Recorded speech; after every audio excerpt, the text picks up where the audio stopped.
All right, so lots to talk about here, guys. I'm sure the first question you guys have is, this looks like the Z9. So do you have the camera yet?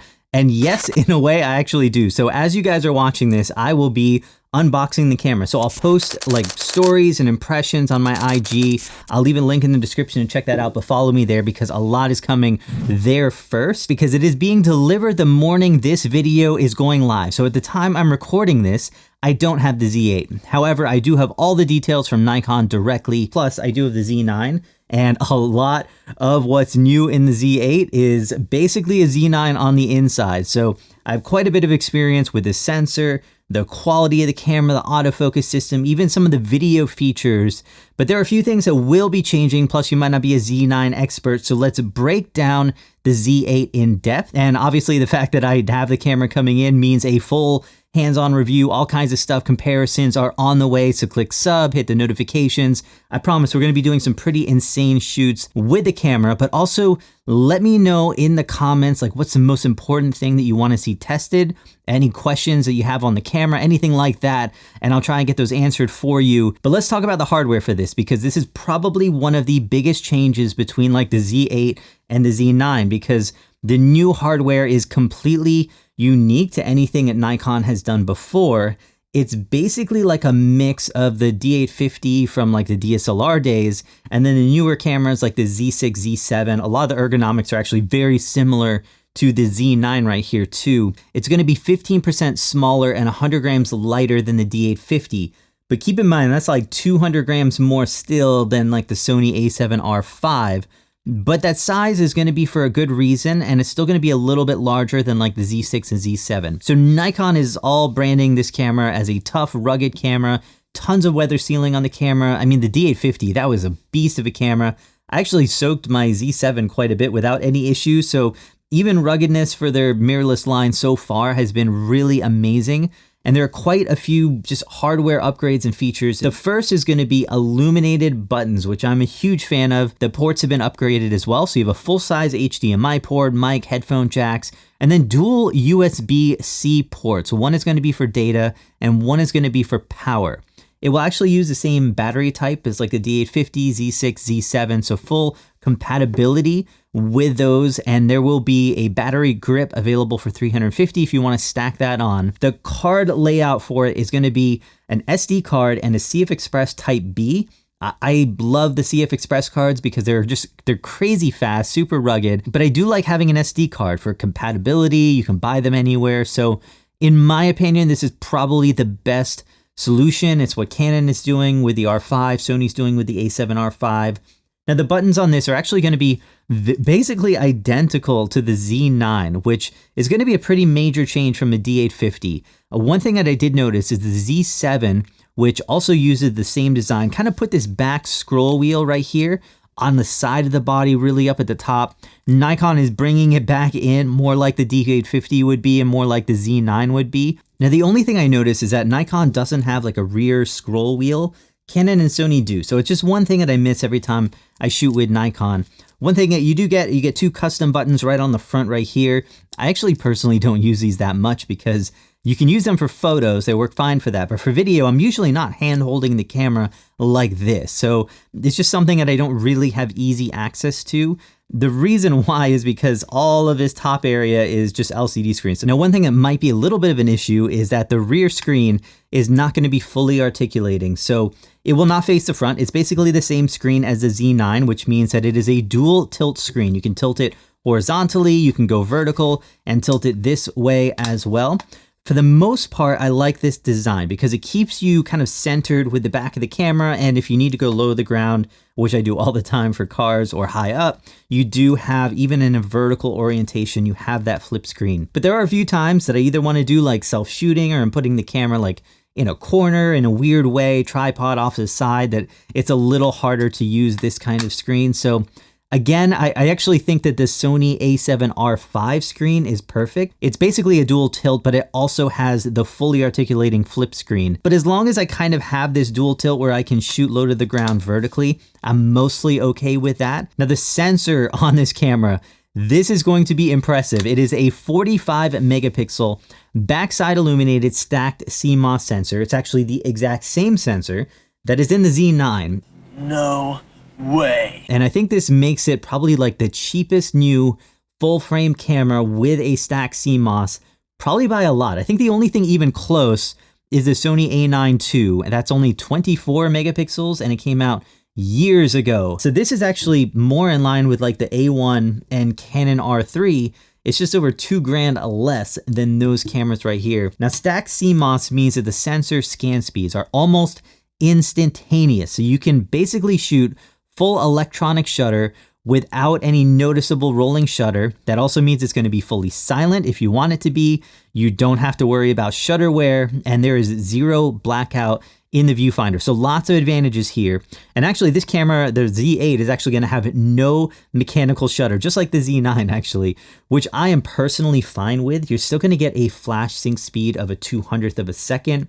And if not having a mechanical shutter made the camera any cheaper, to me, it's probably going to be worth it if you have that stacked CMOS sensor.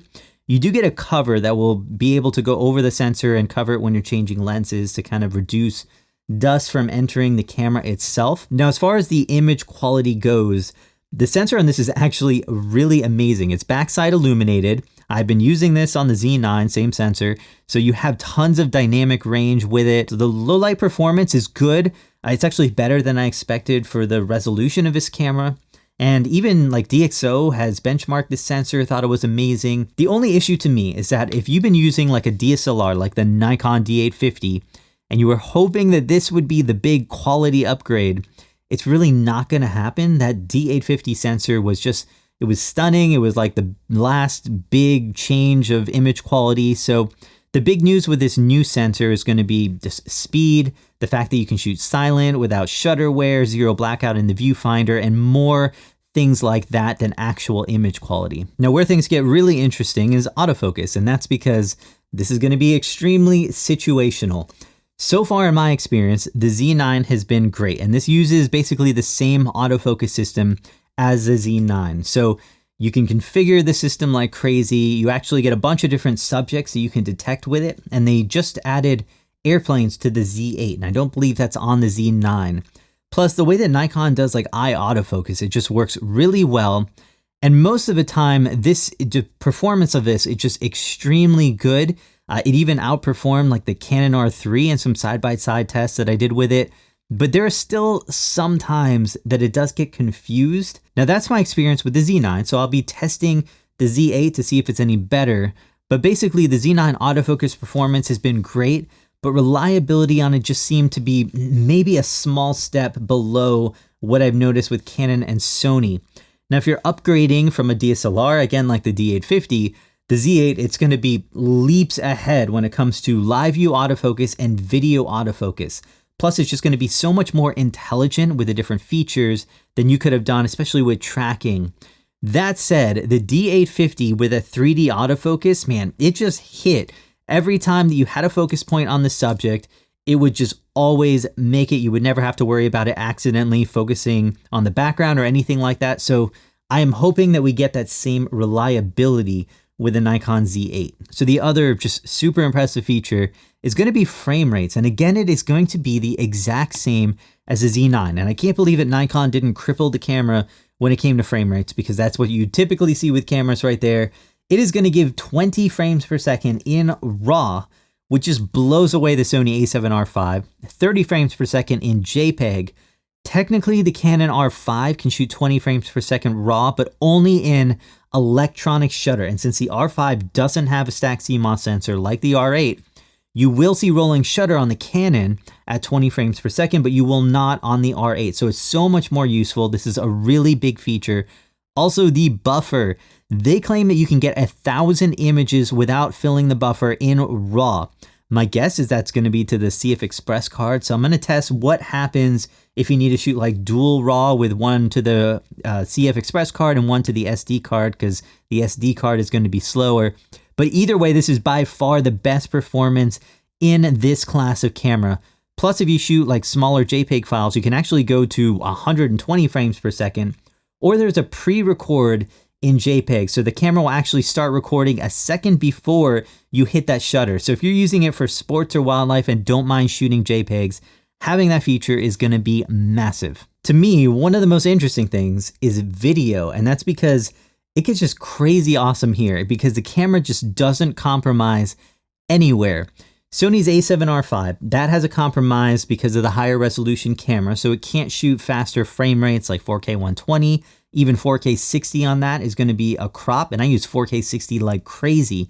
The Canon R5 can shoot full frame 4K 60 and 4K 120, but it has no control over codecs, so you only get like H.265, especially if you want to shoot 10-bit, and only all-eye recording if you want to shoot 4K 120, which is really annoying. Plus, it overheats like crazy, although it did get a little bit better in the last firmware update. The Nikon Z8, though, it goes all out. So not only do you get 4K 60 full frame, unlike the Sony, you actually get 8K 60 and 4K 120, which Sony can't do any of that. Plus, you can shoot like 2 hours of 4K 60 with overheating. That's what they say. I'll test it myself.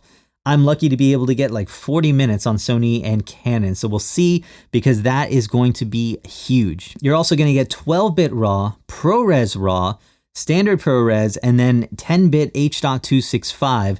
None of the other cameras get you all of that, and this is going to be internal, which is crazy. Plus, there's zebras, there's waveforms, there's peaking, there's proxy files. It is just a ton of pro-level video features, and this is Nikon.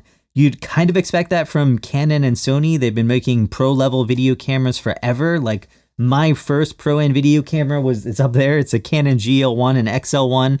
Nikon does not make pro-end video cameras. So for them to take the lead with video features on a camera like this, it's pretty crazy. They're also going to be teaming up with SmallRig and Tascam. Tascam's going to create some XLR audio interfaces. This one right here. They actually have some really cool features in them.